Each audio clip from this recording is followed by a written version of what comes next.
Honourable colleagues, I rise today to speak to Bill C-15, an act to implement certain provisions of the budget table in Parliament on November 4, 2025. Je commencerai par reconnaître l'évidence. Avec ces 600 pages, le projet de loi C-15 illustre une fois de plus un défi récurrent, le recours excessif au projet de loi omnibus. Au fil des années, des gouvernements de diverses allégeances politiques ont reconnu les problèmes que posent de tels projets de loi. Stephen Harper a soutenu que le Parlement ne devrait pas être appelé à adopter des mesures législatives où, quote, un certain nombre de mesures sans lien entre elles sont regroupées dans un seul et même projet de loi. Justin Trudeau s'est engagé à que son gouvernement évite la pratique des vastes projets de loi omnibus qui rendent l'examen parlementaire plus difficile.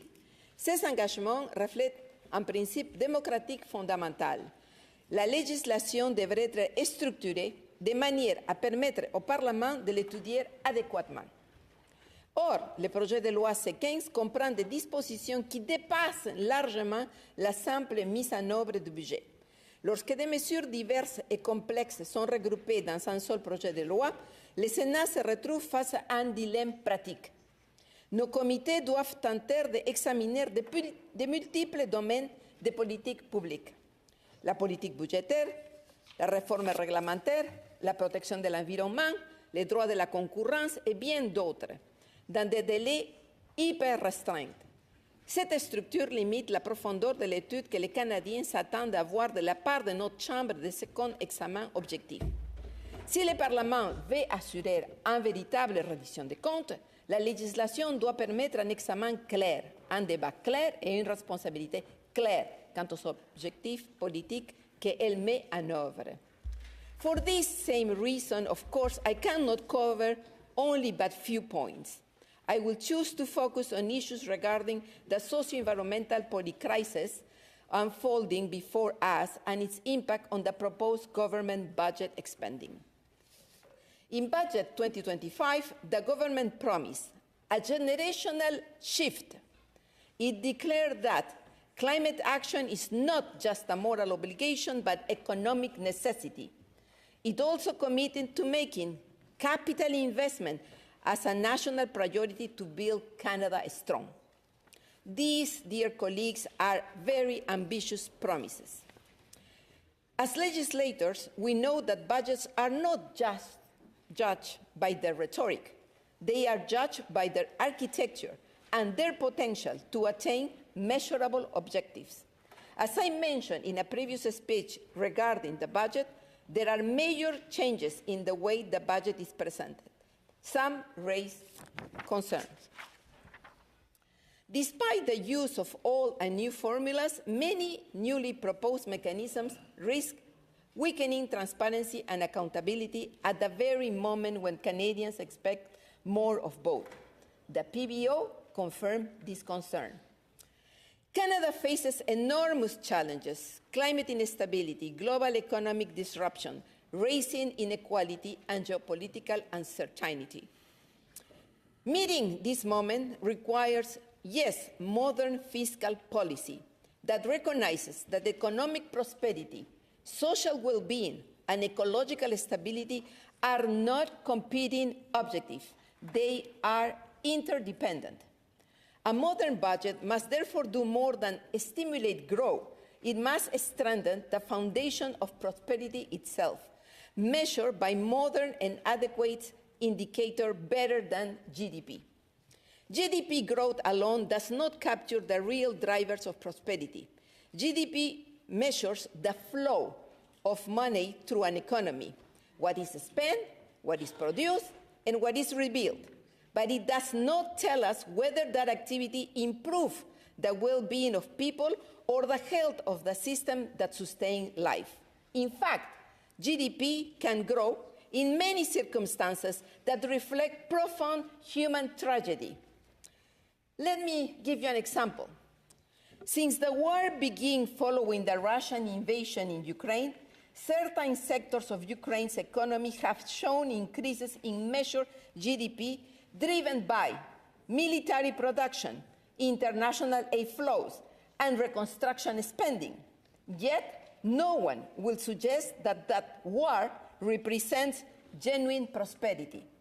Exactly the same phenomenon occurs after extreme weather events. We rebuild homes, we rebuild roads, infrastructure increases economic activity, and therefore GDP, even though society is merely recovering from these losses. This illustrates a fundamental limitation of GDP. It measures economic activity, not economic progress, and it cannot distinguish between expenditures that build well-being than those that simply repair the damage caused. If we rely only on GDP as our compass, we risk mistaking the cause of crisis for signs of prosperity. Despite our high-level decision-making status as a G7 nation, we remain uninformed about the state of the planet and mostly unaware that humanity has transgressed 7 of the 9 planetary boundaries identified by scientists.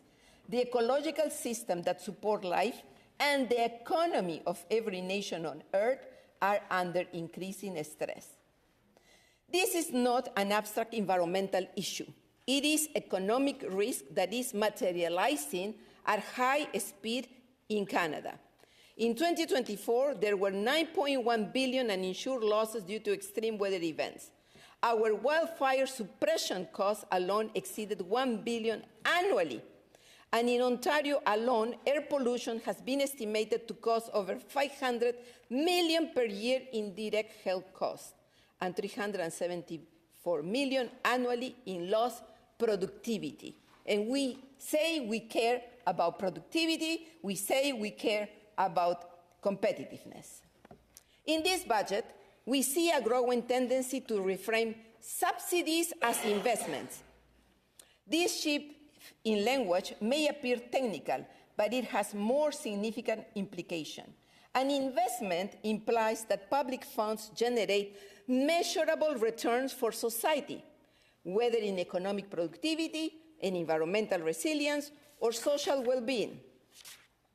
A subsidy, by contrast, is public support provided to sustain an activity that may not be economically viable on its own. When subsidies are relabeled as investment without transparent evaluation of their returns, 2 risks arises. First, Parliament's ability to assess fiscal choices is weakened. Second, Canadians may believe their tax dollars are financing the future, when in fact they may be prolonging the dependence on the past.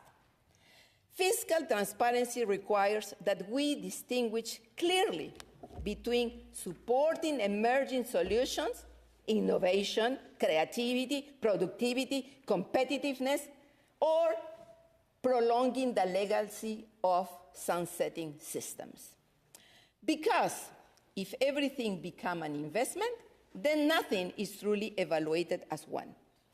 Problems arise when we modernize budgets without modernizing the metrics. I'm looking to my dear Senator Marshall. Budget 2025 also introduces changes to how the government presents fiscal operations. While modernization is welcome, of course, who doesn't like modernity? The current framework risks obscuring a fundamental question. What outcomes are we actually financing? Many leading economies are moving towards well-being budgets, climate-aligned fiscal frameworks, and natural capital accounting. Healthy ecosystem, resilient infrastructure, social equity, and climate stability are not peripheral concerns. They are economic assets. In our fiscal framework fails to measure them, it mislocates capital on a national scale. Canada has the capacity to lead in this area, but leadership, colleagues, requires clarity, not ambiguity. Bill C-15 has weakened provisions designed to address greenwashing. In 2024, Parliament took important steps to protect Canadians from misleading environmental claims. The Competition Bureau was very clear. Greenwashing harms competition because it misleads consumers and distorts markets. When Canadians spend more on products that claim environmental benefits that do not exist, they lose money and confidence in the market. Walking back this protection risks sending the wrong signal at the wrong time. C-15 rolls back last year's amendment, which required adequate and proper substantiation in accordance with internationally recognized methodology. What was wrong with that? Now, by removing it, accordance with international and recognized methodology, the new provision is broader, is vaguer, increasing the risk of different interpretation by courts. So we are not doing our job, and we are letting judges solve these issues.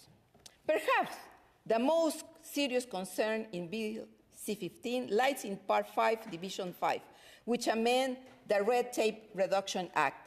This provision introduced what the government calls legislative sandbox. Yes, we heard, in principle, regulatory experimentation can be valuable. Yes, in principle, they can encourage innovation. But which innovation? That's the problem. Which innovation?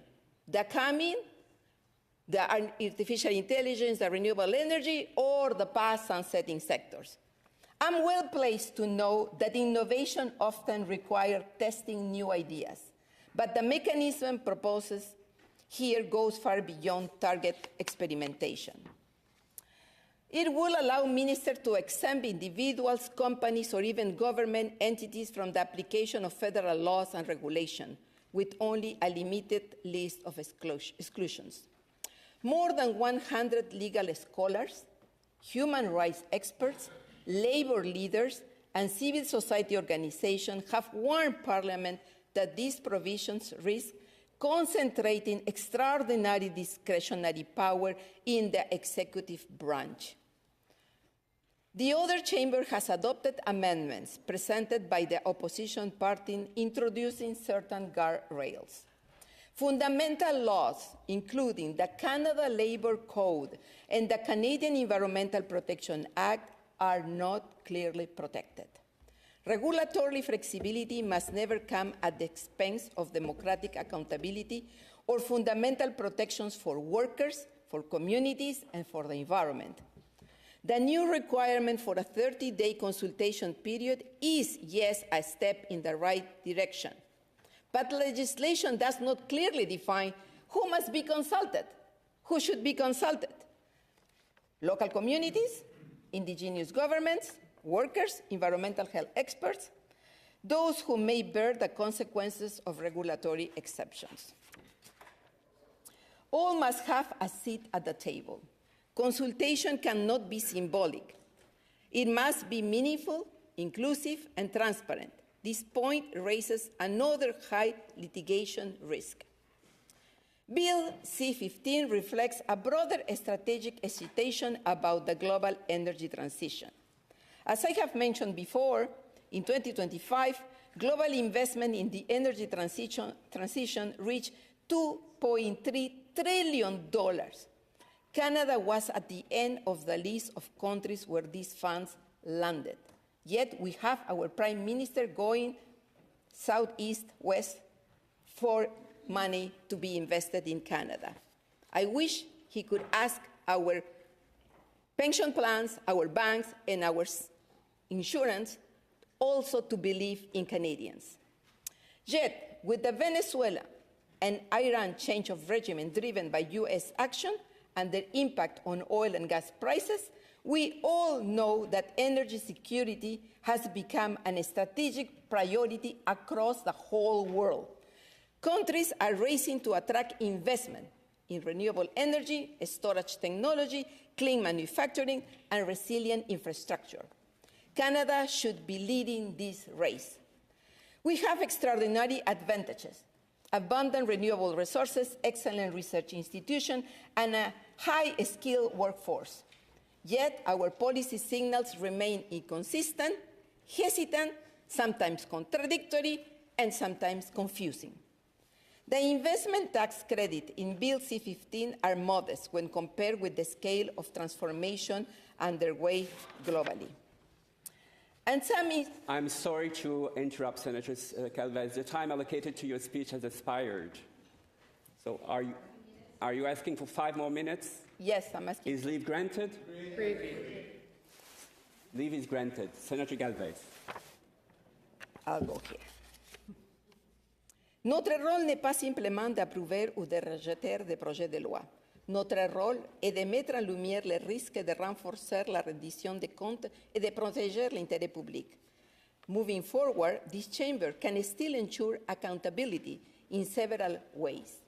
Among others, we can demand transparent reporting on the use of outcomes of legislative sandboxes, require clear evaluation criteria for public investment and subsidies, strengthen oversight of tax credit and fiscal instruments, and ensure that consultation process include those most affected by regulatory exemption.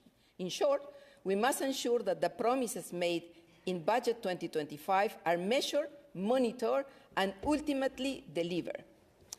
At this defining moment, we must choose whether our fiscal policies will prepare Canada for the future or simply extend the patterns of the past. Our future is bright, but it will only be bright if we finance it wisely, govern in a transparent way, and build it sustainable. Merci, thank you, Megwich.